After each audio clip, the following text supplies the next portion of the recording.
On the day of the wedding, Qingmei called off the marriage on the spot and professed her love passionately to me, sitting in the audience. I knew she had been reborn. In her last life, she fell for an illegitimate son, only to be deceived in body and heart. The family fortunes were schemed away by that illegitimate son and his stepsister, and only on her deathbed did she awaken to the realization that the person who loved her most was me. But this life I had been reborn too. Just as her fingers were about to touch me, I coldly stepped aside and said in a low voice, "Sister-in-law, please control yourself." I was reborn and returned to the day Lily Anderson got married. The church was sacred and solemn. The band's piano music was melodious and beautiful, and the whole wedding's atmosphere was exactly the style Lily Anderson loved most. I sat in the pews, my gaze heavy as I watched Lily Anderson on the stage. Lily Anderson wore a pristine, floor-length wedding gown, the veil half covering her lovely face. Her features were made up exquisitely, making her look even more striking today. The corners of her mouth were full of the smile of someone about to marry for love. And standing opposite her, the groom, was my father's illegitimate son and the man Lily Anderson had loved for over 10 years, Alexander Johnson. She had once said Alexander Johnson gave her a different kind of feeling. Life in the wealthy family was too stifling, and only Alexander Johnson's simple meals brought warmth to her home. And today, Lily Anderson, carrying all of her mother's estate, was about to marry Alexander Johnson.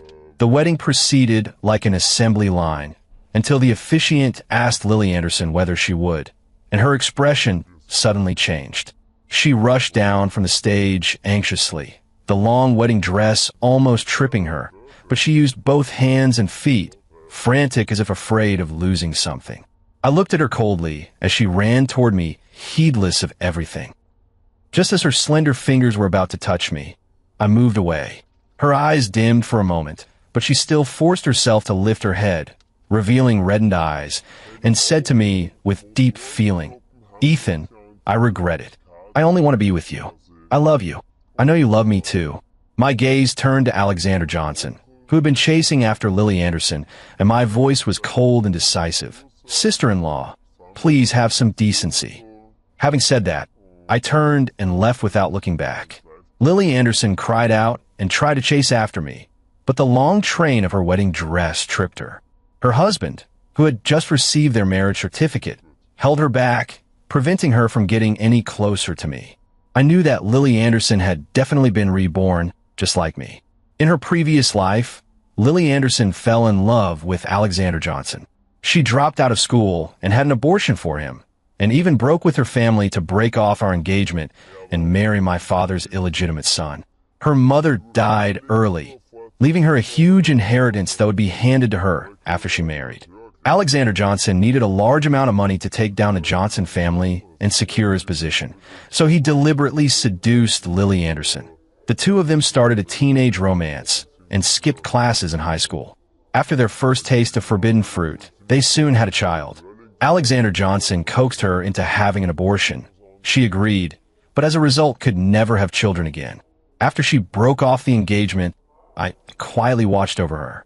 Her stepmother and stepsister bullied her and refused to give her money, so I sent her money and gifts, doing everything I could to make her happy, only to watch her go to Alexander Johnson.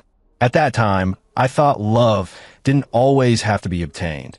It could also be about protection. But Lily Anderson on the surface told me, "Ethan, in my heart you are my brother, my best brother." Behind my back, she lazily told her group of girlfriends, "Ethan Johnson? He's just a dog of mine. Comes when called and goes when dismissed." Later, after she married Alexander Johnson, she stole my research results for him, turning the new product my company was about to launch into Alexander Johnson's. My company immediately became the target of public outrage, while Alexander Johnson took my achievements and hit it big, becoming a rising star in business. He showed no mercy to my company and didn't forget to take revenge on my mother.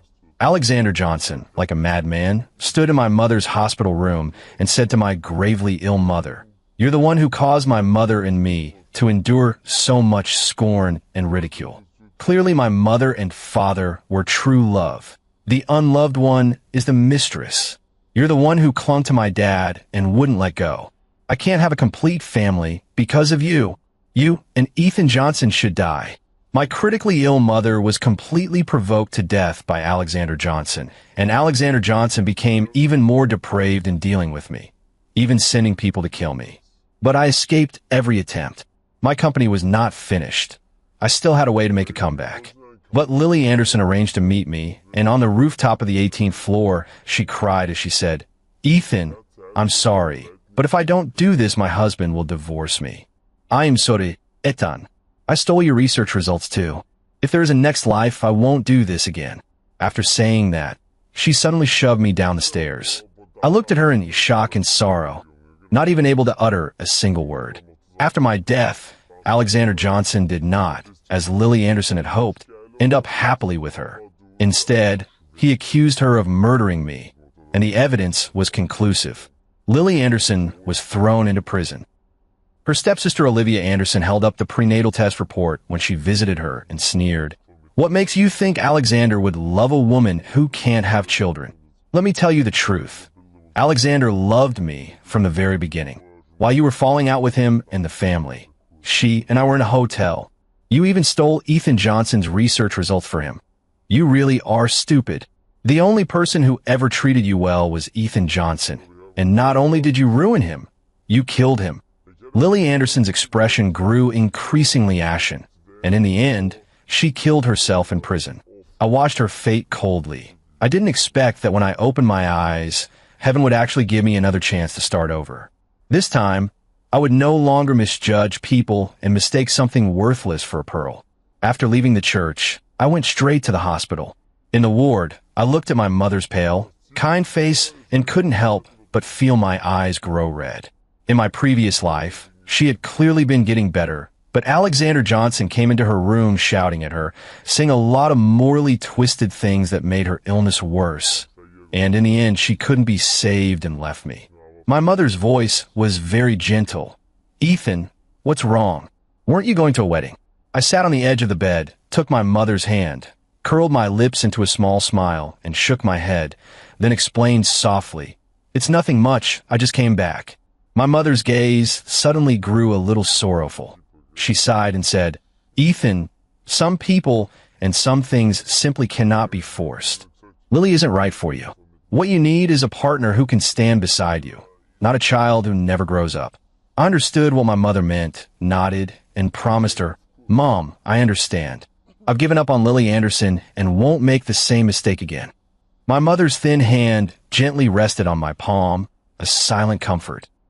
My nose tingled with emotion, and I quickly excused myself, saying I had to go to work. "This time, no one will be able to hurt you anymore, Mother. Mother's illness is difficult to move, and this hospital is already the country's best class, a tertiary hospital. To keep Alexander Johnson from barging in again, I rented 10 bodyguards from a security company to rotate duty at her bedside. I made sure that, apart from doctors and nurses, not even a fly could get in. After arranging all that, I returned to my company. The top floor of the company is my research institute, where I've gathered biotechnology experts from across the country. At this very moment, only a small portion remained before my research results would be complete. Relying on the memories from my previous life, I compiled the results in less than 2 hours. This study on the integration of biology and technology is a direction I began delving into in high school. In my last life, my code compiled the data that best fit the human body. Based on this, it's possible to install an intelligent brain in humans, achieving true mass interconnectedness and enabling the brain to perform tasks similar to a computer. In my previous life, Alexander Johnson simply stole my results. He got the intelligent brain out ahead of me, causing my company to lose hundreds of millions of dollars in investment and driving its stock down to the limit. But he didn't have the ability to create a firewall.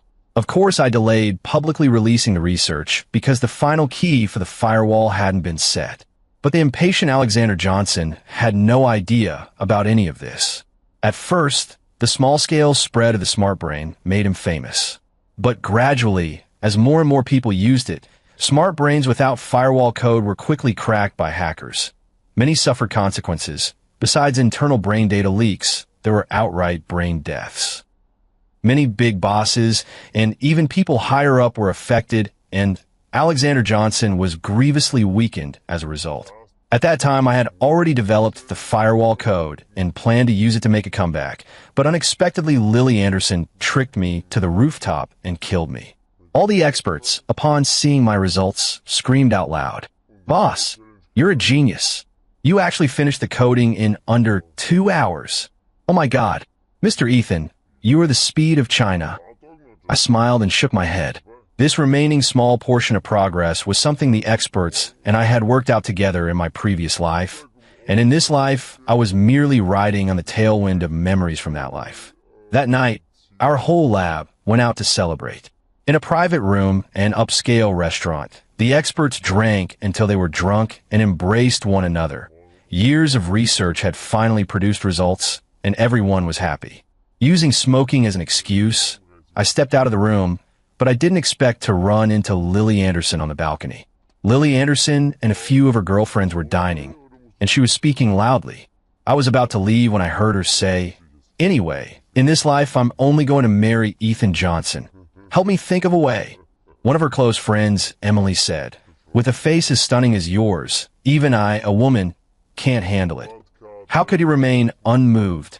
Her other close friend, Jessica, said, "He must be jealous seeing you married to Alexander Johnson. Go straight to him and coax him. After all, he spoiled you for so many years, he'll definitely soften." The third friend, Ashley, said, "I think you should just make it a done deal. Sleep with him? What are you afraid he'll renege on?" I listened to their remarks with a cold face, feeling even more convinced of how blind I must have been in my past life. Birds of a feather flock together. Lily Anderson's morals are crooked, and her friends' minds are just as warped. Just as I was about to leave, I heard a familiar voice. "Ethan." I turned back with a composed face. Lily Anderson barreled into my arms, lifting her face and pleading, "Ethan, you saw it. Why didn't you say anything? Are you still mad at me?" I tore her out of my arms and said coldly, "Lily Anderson, you are now Alexander Johnson's newlywed." When Lily Anderson heard me, her eyes actually lit up. She clung to me and wouldn't let go, her voice strangely excited. "Ethan, are you jealous? Don't be jealous, okay? I've already called off the wedding. In this life, I'll only marry you." Her voice pretended to be sweet and cloying as she rubbed against me.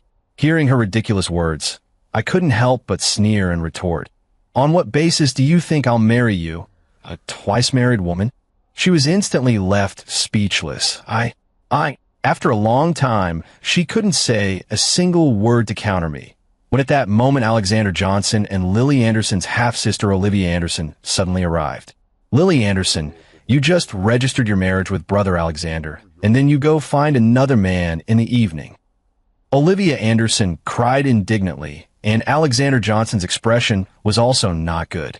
He grabbed Lily Anderson and, furious, shouted at me, "Ethan Johnson, she is my wife, and also your nominal sister-in-law."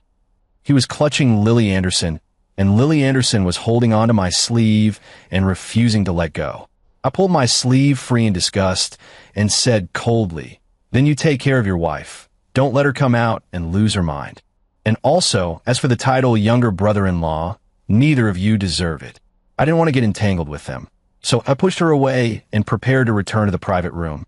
Just as I was about to push the door open and go in, I heard a light laugh. Following the sound, I looked over.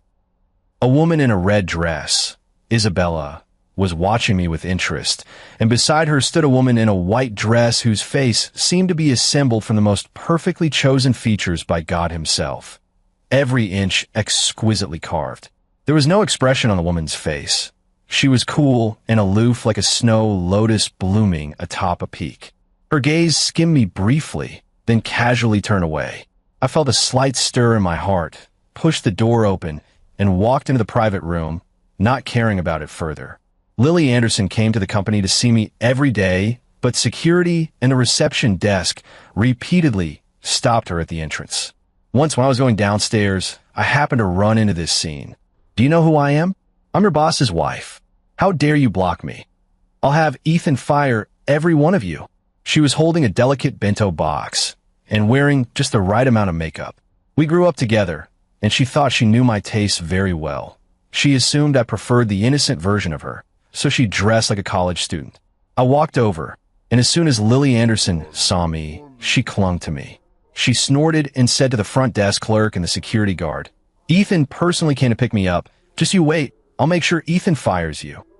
I pulled my arm out of Lily Anderson's embrace and said to the security guard, "If someone causes a disturbance and disrupts the company's atmosphere, just throw them out. If they keep causing trouble, call the police." After saying that, I strode away, never once glancing at Lily Anderson from start to finish. Lily Anderson bit her lip on the verge of tears, unwilling to let go as she grabbed me and whispered, "Do you really not like me anymore? But you've clearly liked me for so many years." A cold curve pulled at the corner of my mouth as I sneered. Guess I was blind. After saying those 4 words, I shrugged her off and hurried away. I don't understand how, knowing full well she ruined my life for another man and even killed me, she can still act nonchalant and feel justified wanting to be with me. Before I died in my last life, when I learned that the research project I'd spent nearly 10 years on was handed over by her, for the sake of her foolish love, to someone like Alexander Johnson, who doesn't understand biotechnology, all the hatred I felt had long since extinguished any remaining love. I also know that getting revenge on a woman whose head is full of romance is pointless. The one who truly harmed me is Alexander Johnson. This life, I will not let him go. I will make him suffer even more miserably than I did in my last life. The firewall's code is only missing the final piece, the encryption key. Only one tech company in the whole country possesses this kind of top-tier technology, and today, I'm visiting the big shot at that company. In my previous life, I researched this myself and believed I could turn things around for the company with it. But after studying it now, I realize I still need that final key, and only Taylor Technologies has it. If we secure the rights and the technology, our company can bring the smart brain to market at the fastest possible speed with absolutely secure tech. So I chose to seek a partnership. I heard this big shot has a daughter he treats like a jewel. I took the sapphire necklace I'd bought for a few $100 million at the auction a few days ago, planning to hit her exact preference. When the big shot's door opened, the person who appeared at the entrance stunned me for a moment. I didn't expect the world to be so small. It was the white-dressed fairy I'd met at the restaurant that day. The fairy wore no makeup, yet she still could be called a national beauty. Her smooth long hair was casually tied into a plait at the side of her neck, giving her an added air of gentleness. She looked at me, her eyes flashing slightly, her voice cool. "You are?" For some reason I felt a little nervous and straightened up, replying to her, "I'm Ethan Johnson. I have an appointment to visit Mr. Taylor today." She nodded and stepped aside to let me in.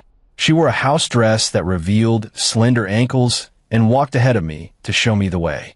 Mr. Taylor's home wasn't lavishly decorated. Instead, it exuded an old-fashioned simplicity and didn't look like the house of a tech company CEO. I guess the fairy before me was Mr. Taylor's daughter, and somehow felt even more nervous. Mr. Taylor was practicing calligraphy in his study. He called me over, asking me to put down my brush. Kindly and warmly, he invited me forward.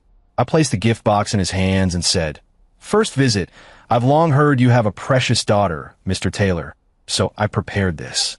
I hope you and your miss won't mind." Mr. Taylor looked at me and nodded in approval. He took the necklace and handed it to the fairy standing beside him, speaking lovingly. "Mr. Ethan, that's thoughtful of you. This is my beloved daughter Sophia Taylor." "Sophia, this is Ethan Johnson, CEO of Cosmos Technologies. You young people should have more in common. Go on, you two young people talk."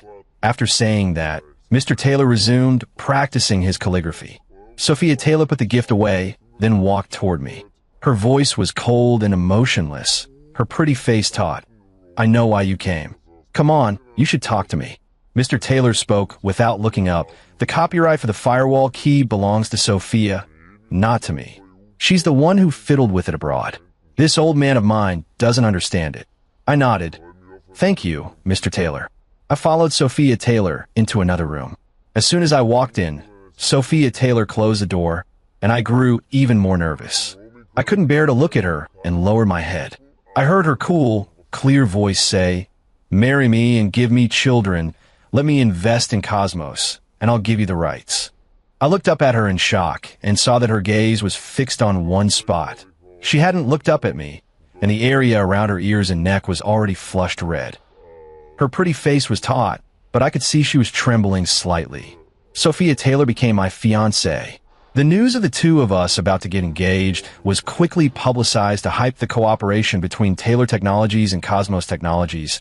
Then we rode the wedding bus to hold a press conference to launch the Smart Brain. After internal testing, it could be prepared for listing. When I was about to go to the hospital to tell my mother that I was getting married, I saw Lily Anderson at the door of the ward. She was wearing a little white dress, squatting on the floor, her eyes already red and swollen from crying. When she saw me coming, she looked up and showed a fragile expression. "Ethan, are you getting engaged?" Her voice was broken. She started crying as soon as she finished speaking. I nodded without expression. "Sophia Taylor? I've never heard that name before." She spoke furiously. "Ethan, are you still angry with me? Did you purposely find such an unknown woman to mock me?" I thought she really wasn't in her right mind. Instinctively defending Sophia Taylor, I said, "Watch your words. Miss Sophia will be a shareholder and chief scientist of Cosmos. She doesn't need your approval. You gave her shares." Lily Anderson screamed. "You never gave me anything." I looked up at her, then walked into the ward without a word. She tried to follow, but was stopped at the door by the bodyguards. Just then, I received a call from Sophia Taylor. "Ethan Johnson, I'm near the hospital. Can I come visit your mother?" "Where are you? I'll come pick you up," I said, retracting the foot I had stepped into the ward, and as I spoke, I started to head out, with Lily Anderson trailing behind me, like she couldn't shake me off. It wasn't until Sophia Taylor and I met at the entrance to the inpatient department that I suddenly realized this was only the third time I'd seen her. Today she was wearing a very formal suit and looked quite capable. There was no expression on her face. She only gave me a slight nod when she saw me. I saw she was carrying 2 fruit gift boxes, so I helped take them from her. When my hand accidentally brushed hers, I noticed she was trembling ever so slightly, barely perceptible. I found it amusing, and for some reason thought she looked reserved yet secretly nervous, which struck me as oddly endearing. "Why are you here?" I wanted to talk to her to ease her nerves. She whispered, "Eating nearby with a friend, and suddenly remembered your mother is hospitalized around here." I nodded.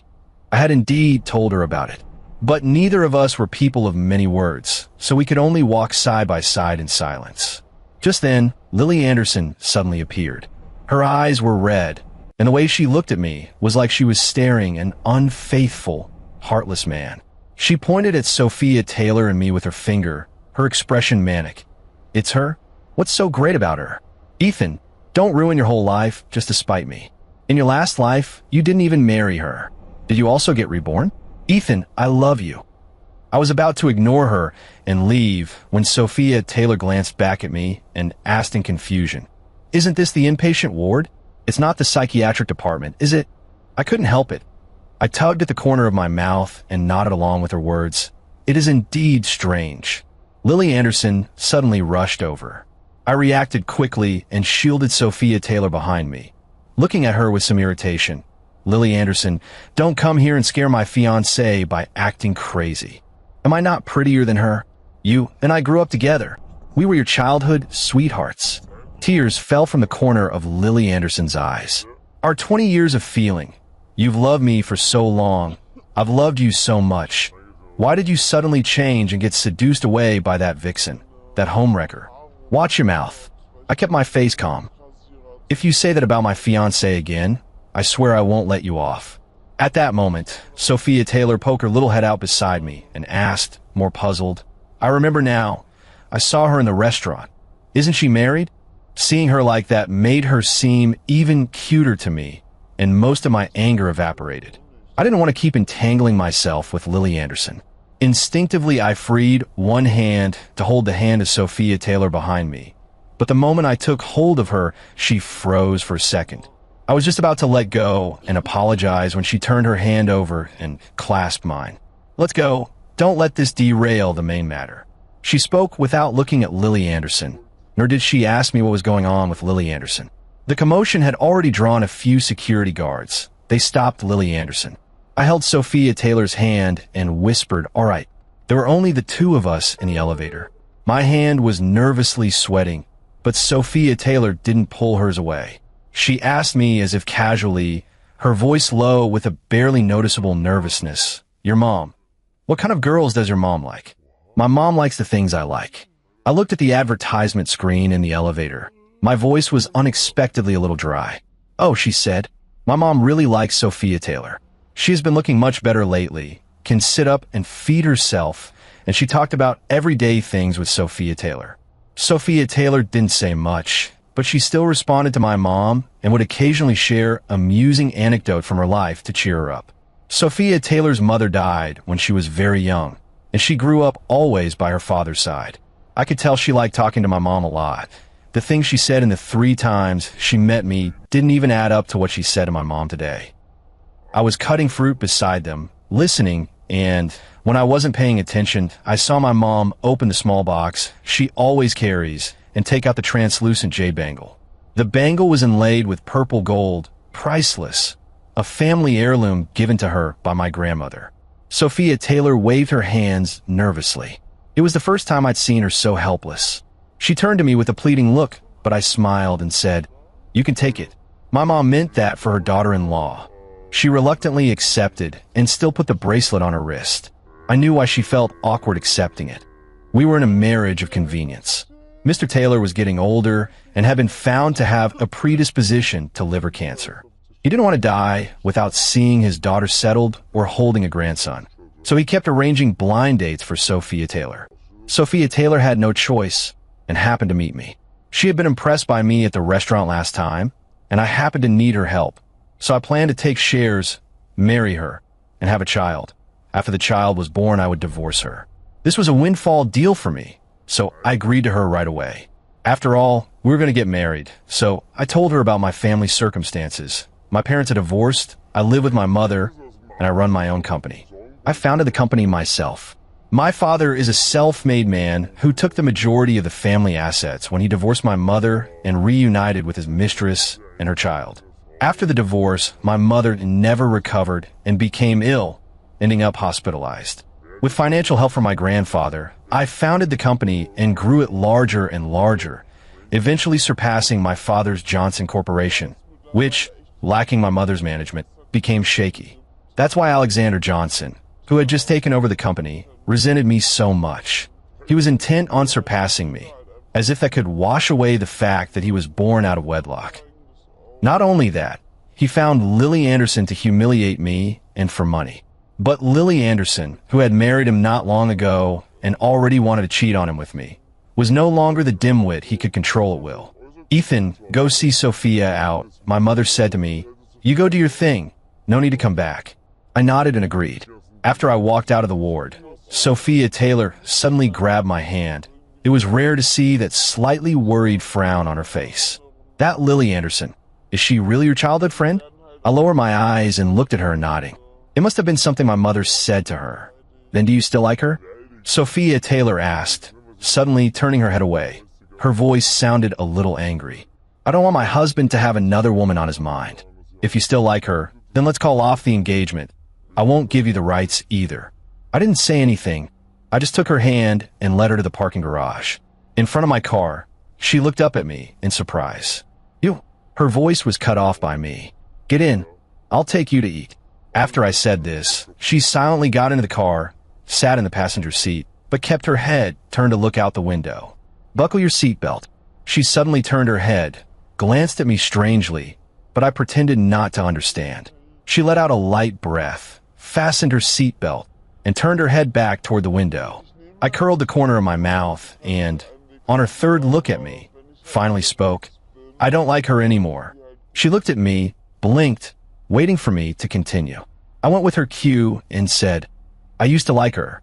Then she paired up with my dad's illegitimate son and even married him, so I don't like her anymore." "Oh."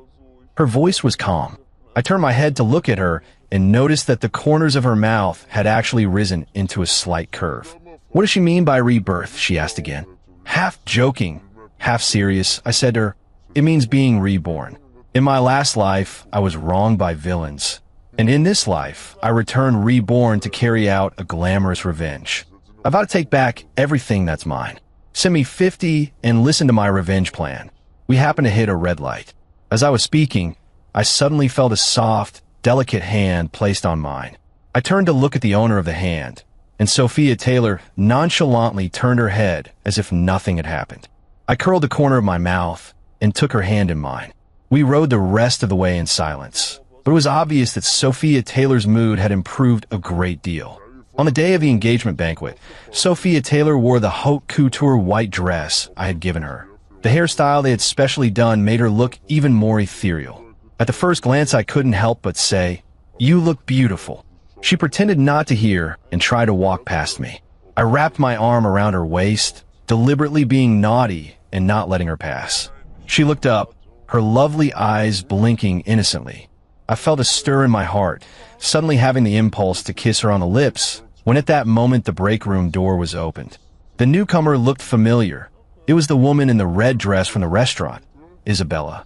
Today she was wearing an unassuming Chanel-style short skirt, and when she saw us, she screamed exaggeratedly. "Oh my God, I really shouldn't have come in." The moment I walked in, I was bound to get an infection. I lowered my head to look at my fiancée, whose face was already flushed, and reluctantly let her go. I nodded to that woman and then left the resting room. Today, I will sign the share transfer agreement and give her 6% of Cosmos. It should have been 3%. After all, I myself only hold 20%, but I changed my mind at the last minute. Suddenly, I no longer wanted a marriage of convenience. I really kind of want to keep going with Sophia Taylor. The banquet began. Sophia Taylor and I went around toasting people. Many business elites from Metropolis City attended today, along with several of my grandfather's friends and Mr. Taylor's associates. My grandfather himself was also present. He has always believed in me, even though he still harbors resentment that my mother broke with him over a poor young man. I respect him greatly and gave him a large portion of the shares. He, frail and old, watched Sophia Taylor and me and nodded in satisfaction. At that moment, a waiter suddenly knocked over a glass of red wine, and Sophia Taylor's white bespoke gown was immediately stained with a large red blotch. The waiter kept his head down, apologizing profusely, but the instant he looked up he showed a triumphant, scheming smile. It was Lily Anderson. She knelt on the floor and used a dirty rag to scrub the dress. Sophia Taylor's face hardened, and she immediately called over the lobby manager. Everything fell silent. Everyone was staring our way, not making a sound. Just then, the special assistant suddenly hurried over to my side and whispered a few words in my ear. "The intelligent brain has gone public. It's Johnson Corporation." I looked at Lily Anderson on the ground. She was crying and saying rich people were bullying others, and I suddenly felt a wave of desolation. I always thought she was foolish, but I didn't expect that she was purely malicious. In my past life, I loved such a woman for more than 10 years. I took off my coat, tied it around Sophia Taylor's waist to cover most of the dirt, and whispered softly in her ear, "I prepared 2 sets for you. Go to the lounge and change." She nodded, glanced at Lily Anderson sitting on the floor crying, and then left with her best friend. The banquet continued as if nothing had happened a moment ago. I bent down and said to Lily Anderson, "You use such despicable means to disgust me and my fiancé. I won't let you get away with it." Lily Anderson tilted her head and said indifferently, "You were reborn, right? You know what I did in your last life? Anyway, you don't love me anymore, so I don't have to pretend with you either. Your company is about to go bankrupt and perish just like in the previous life." I looked at her. I shook my head with a smile. "You knew I was reborn, so how could I not be on guard against you and Alexander Johnson?" Seeing Lily Anderson's eyes suddenly widen, I revealed a nasty smile. "You're truly pitiful.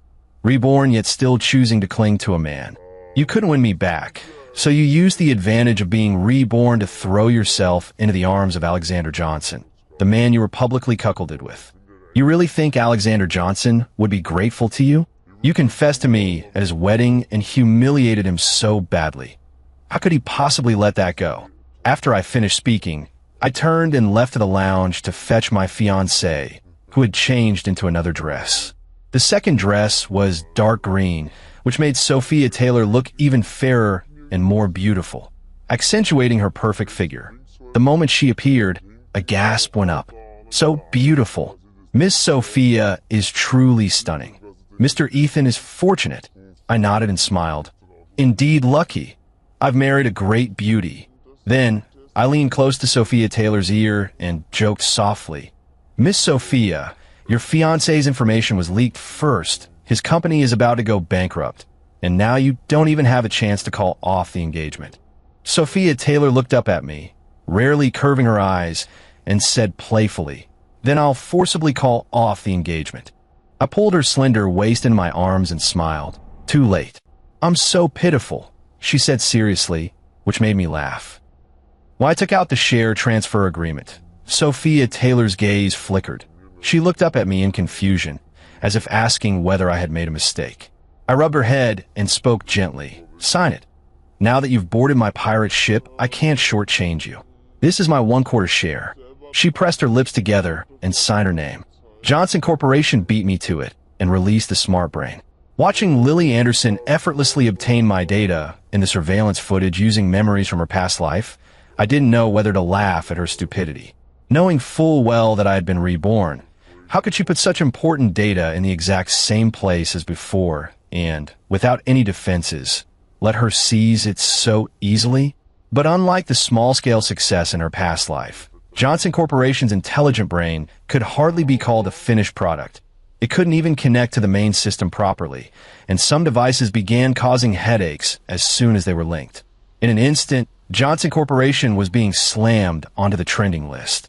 At that moment, Cosmos Technologies directly posted a legal letter online, claiming company files had been stolen, that Johnson Corporation had used our company's unauthorized code and had the nerve to release a half-baked product first, showing no responsibility to consumers. The incident blew up online. Almost everyone learned about the dispute between Johnson Corporation and Cosmos Technologies. At the peak of attention around noon, I posted a short essay online in my mother's name. It clearly stated how my father, Phoenix Man John Johnson, deceived my mother, got her pregnant before marriage, forced her into marriage, then cheated and subjected her to cold violence, gaslit my mother, driving her into severe depression. John Johnson used my mother's dowry to found Johnson Corporation, and at the height of its success, he kicked my mother and me out and took his mistress and his illegitimate child home. The one who stole Cosmos Technologies' code was the illegitimate child's wife, who relied on the childhood bond with me to infiltrate my company and steal confidential files. She even thoughtfully included surveillance footage. And someone even released the footage from the day Lily Anderson and Alexander Johnson were married. Lily Anderson publicly called off the marriage at the wedding and confessed her love for me. These juicy scandals from wealthy families are far more entertaining than corporate gossip. In an instant, the whole nation was feasting on the drama. Johnson Corporation's shares plummeted to the limit, and Alexander Johnson and Lily Anderson became the targets of public scorn. At 6 p.m, my press conference for journalists began. I was wearing a suit, and beside me Sophia Taylor wore a matching professional outfit. The two of us faced countless camera lenses like spears and guns, showing our clasped hands, the engagement ring on display, dazzlingly prominent. News that Cosmos Technologies and Taylor Technologies were collaborating spread quickly. It became widely known that Sophia Taylor was the real person in charge of Taylor Technologies. At the press conference, Sophia Taylor took out a Taylor Technologies share transfer document and gave me 4% of Taylor Technologies shares. Cosmos Technologies still lagged far behind Taylor Technologies, and her 4% stake was worth a lot more than mine. I looked at her in shock. She pursed her lips and said, "Isn't this getting on a sinking ship? This is my sincerity." I put the transfer deed away, planted a light kiss on her profile, and when I saw the instant flush heating her earlobe, I said softly, "I have seen your sincerity, my dear fiancé." The reporters present snapped photos like crazy. Then Sophia Taylor and I introduced the NeuroCore. I spoke about the NeuroCore, and she explained the firewall. Together we presented to the world the safest biotechnology on the planet. Online discussion about the cognitive brain exploded to an unpredictable intensity, and Cosmos Technologies and Taylor Technologies became the most talked about companies in the world. Then the cognitive brain entered internal testing, and all the test videos were posted online. Everyone's brain could connect to the internet, allowing messages and browsing directly inside the mind, and it was absolutely safe. When the cognitive brain went on full release, 100 million chips were snatched up in an instant on the very first day. Sophia Taylor and I succeeded. The day before my wedding to Sophia Taylor, I received a call from Lily Anderson. Lily Anderson and he, afraid of being caught, were hiding everywhere. I didn't expect they were still in this city. I called the police with my smart device while recording. Lily Anderson began to cry. "Ethan, I know you're getting married tomorrow. I beg you, for my grandmother's sake, please come out and meet me." Lily Anderson's grandmother gave me great warmth when I was a child. My father never cared for me, and my mother was constantly ill. On countless unbearable nights, it was the neighborly grandmother who looked after me. On her deathbed, I promised her I would always take care of Lily Anderson, and because of that I fell in love with Lily Anderson, devoting myself to her again and again in my previous life. I sighed deeply and promised her. Back on the rooftop where I died in my last life, I saw Lily Anderson and Alexander Johnson. Alexander Johnson's beard was unkempt. He no longer had the carefree, debonair look. Lily Anderson wore shabby clothes, and her hair looked like it hadn't been tended to in a long time. It seems they really went through a hard time for a while. When Lily Anderson saw me, she suddenly burst into laughter, and after laughing for a while, she began to cry. "Ethan Johnson, you're still as stupid as ever. If you had chosen me back then, how would I have ended up like this? But your retribution is coming soon." She went cold, then, together with Alexander Johnson, pushed me step by step toward the shabby railing. I kept a calm face and watched the two maniacs. "I'm grateful to have seen your true colors in this life," I said to Lily Anderson. "If I had the chance to live my life over, I still wouldn't choose you." I looked at Alexander Johnson and suddenly burst out laughing mockingly. "Your mother was the other woman. Your wife cuckolded you. You and your mother really can't escape being tied to a third party your whole lives. Shut up.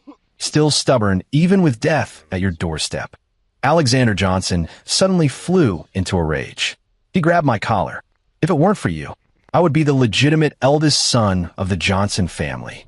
Why is your mom treated as the lady while my mom is the scorned homewrecker everyone hates? You're only able to have a company because your maternal grandfather supports you. I don't have a rich grandfather. Otherwise, I'm not at all inferior to you. Then why could you only save Johnson Corporation with a woman's dowry?" I asked with a smile. "To succeed, you still needed a woman to cover for your petty schemes. And now you want to kill me to avenge your pathetic pride. You still need a woman to trick me out with a martyrdom ruse. Alexander Johnson, does your success depend on women?" Alexander Johnson's eyes were bloodshot as he shouted, "What about you? Didn't you also marry Miss Taylor's family and become a ridiculous live-in son-in-law?" I curled my lips into a wide, wanton smile. "I'm married for love. That's something you can't compete with. Besides, I'm married into a wealthy family. My wife is the #1 female billionaire on the Forbes list. And you? What kind of woman did you end up attached to? One who had an abortion for you in high school and couldn't even get into some no-name college." "Shut up," Lily Anderson shouted. "Kill him." The next moment, the police burst through the door and pinned the two of them to the ground while they were completely unguarded. A figure suddenly ran toward me, threw herself into my arms, and a pretty face showed deep worry. Her eyes were bloodshot, and for the first time, without caring about appearances, she pounded on me. "Ethan Johnson, did you plan to make me go to tomorrow's wedding alone? You didn't tell me such a dangerous thing. Risking yourself like that. Do you think you're some kind of big shot? If you're going to be a live-in son-in-law, have the mindset for it. You must tell me everything." I took her hand and held her tightly in my arms, sighing contentedly. "I know, baby," I said softly. "From now on, I won't hide anything from you." On the wedding day, we didn't invite many people, only those close to us. Sophia Taylor wore a wedding dress handcrafted and designed by an Italian master. Like a true fairy, she was led to me by Mr. Taylor. I said, "I do," with utmost seriousness, looking at her, and she looked back at me firmly and said, "I do." My mother sat in the audience with her hands over her face, crying uncontrollably. My grandfather glanced at her, sighed, and patted her shoulder. I hugged Sophia Taylor and finally kissed those lips I had longed for day and night. This life, I didn't love the wrong person. Epilogue. Ethan Johnson, Sophia Taylor was held in my arms, a pretty flushed face full of displeasure. We're just in a marriage of convenience. Watching her neck covered in tiny bite marks, I nodded with satisfaction and then said, Dad even told me his liver is fine now. The person in my arms suddenly froze, her ears turning bright red. I teased her on purpose and continued, Your best friend Isabella told me that actually you fell in love with me at first sight, so you tricked me into marriage. Is that true? The warmth in my arms grew even stronger. I let out a low laugh and kissed her several more times as I held her. The sunlight outside was just right, and the person before my eyes was also the one in my heart.